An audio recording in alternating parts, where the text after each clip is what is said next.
Hello, I'm Rosa del Rosal. I'm a certified public accountant and a certified treasury professional. And today we're going to talk about what a budget is and walk through the practical steps to create one.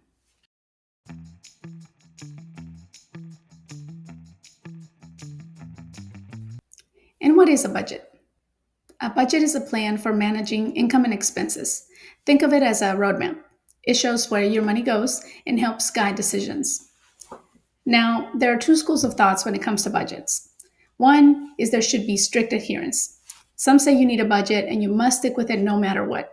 Discipline equals control.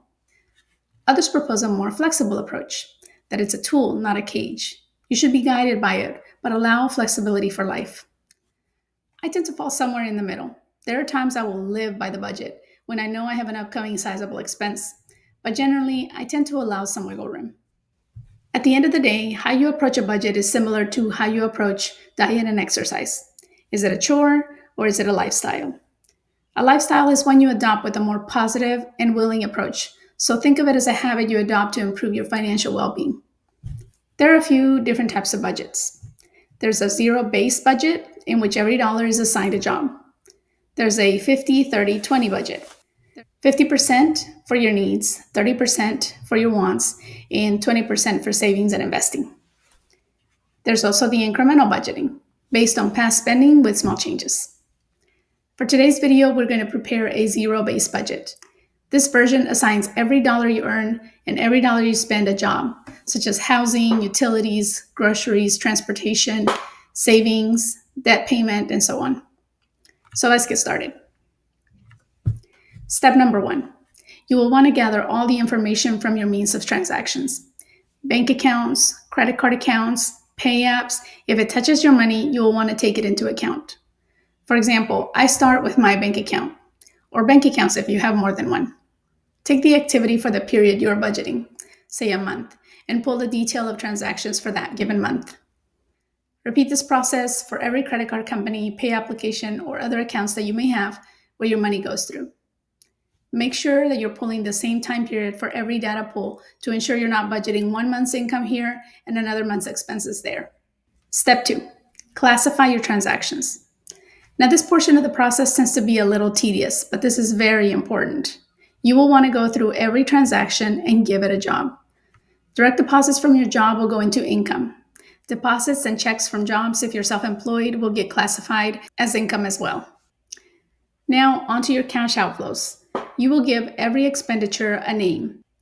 Housing for your rent or mortgage payments, utilities for your water, gas, electricity, groceries, transportation, insurance for your medical, home, or renter's insurance, debt payments on student loans, dining out, clothing, and investments, such as your Roth IRA or mutual funds.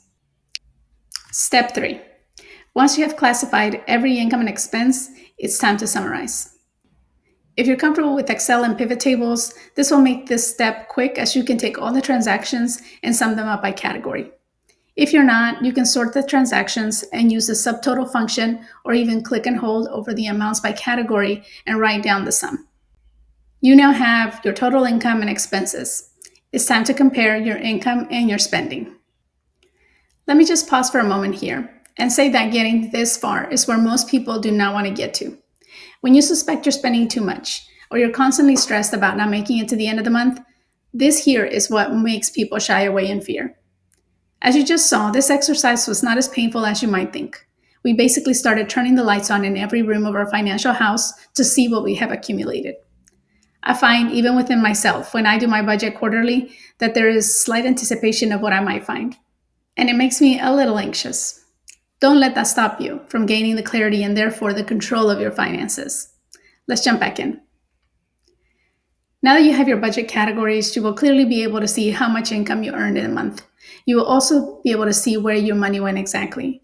You can create a formula that shows what percentage of your income is being spent in each category by dividing the expense amount by the income amount.